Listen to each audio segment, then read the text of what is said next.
In this video, we're taking a spectacular road trip across the French island of Corsica, driving from Bastia on the east coast to Porto on the west. And let me tell you, this drive is not for the faint of heart, or for anyone who enjoys the comforting presence of a shoulder on the road. This is a journey of stunning beauty, questionable infrastructure, and the constant lingering question of, am I about to become a local legend for all the wrong reasons? Okay, first things first. Where are we and why did we come here? Corsica is a mountainous island in the Mediterranean Sea, located southeast of mainland France, and is the fourth largest island in the Mediterranean. Tourism-wise, Corsica isn't as popular as its Mediterranean sister, the Italian island of Sardinia, but I had heard that Corsica was wilder and more beautiful, so I had always wanted to visit. And guess what? Everyone was right. Corsica is really beautiful. What I really like about it is you can chill out on incredible beaches with crystal clear turquoise waters one day, and then the next you can drive up into the mountains and do some pretty spectacular hiking. Or you could even do both in the same day. And then culture-wise, you have some classically quaint European towns with great restaurants serving unbeatable French cuisine.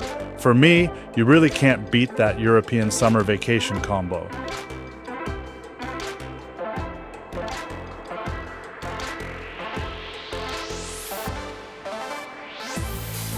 If you like visiting amazing places all over the world in VR, don't forget to like and subscribe to the Traveler VR.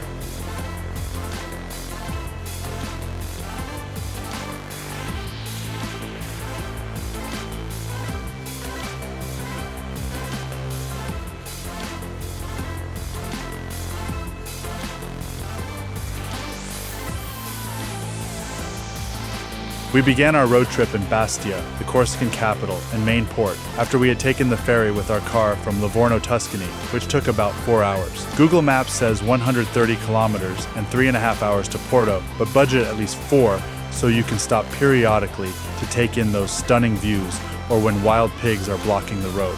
After cruising south on the N193 toward Corte, Paoli's old capital and now a university town, we turned onto the D84. This is the Scala di Santa Regina, a granite slot canyon. Travel tip for this section, honk at every corner. Not a polite little toot-toot, but a full, robust, I am here and I have a deep and abiding fear of plunging into the canyon. It's the local dialect. They'll understand.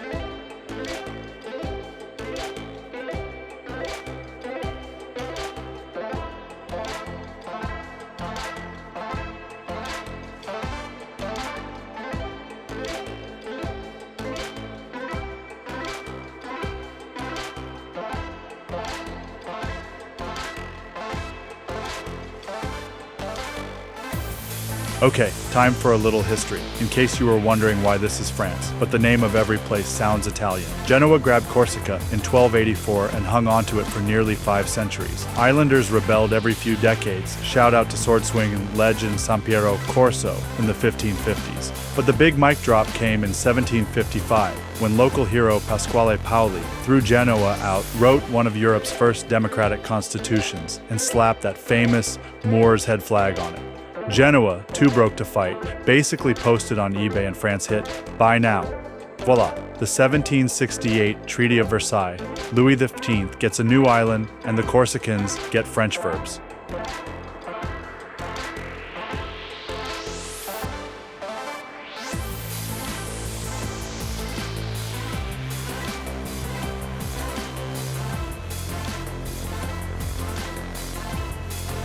One year after the French takeover, August 15, 1769, little Napoleon di Bonaparte pops into the world in Ajaccio. 9-year-old Napoleon ships off to military school at Brienne, where classmates mock his Corsican accent. He responds by conquering all of Europe. By his 20s, he's torn. Paoli's rebel hero or France's rising star.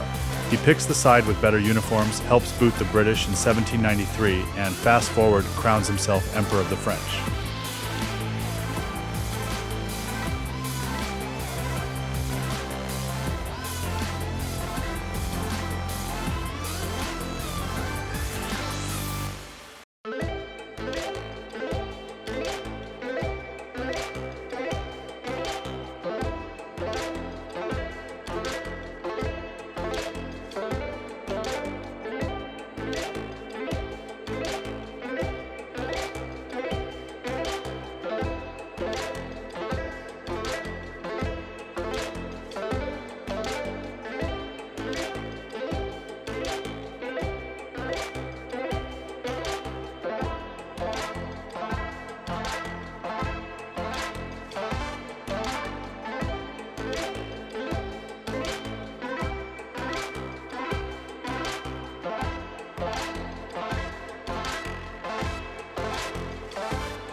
On the west side of the island, we dive into the Aitone forest, towering Laurusio pines, waterfalls cold enough to reverse puberty, and hairpins that multiply faster than conspiracy theories. Downshift like you love that clutch.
Then, Mediterranean blue. Porto's bay pops with a 16th century Genoese watchtower, originally built to spot pirates. Just when you think your nerves can't take anymore, you arrive at the Calanques de Piana. It's a UNESCO World Heritage Site, and look at it. The rocks are this incredible reddish pink, and they're eroded into all sorts of crazy shapes. There's one that looks like a heart. Another is called the Dog's Head. This road was clearly designed by someone who thought guardrails were a sign of weakness. It's a thin ribbon of asphalt clinging to the side of a mountain, and every blind corner is a new and exciting opportunity to meet a tour bus that has the same width as the entire road.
Thanks for joining me on the Traveler VR. Don't forget to like and subscribe. Until next time, keep exploring.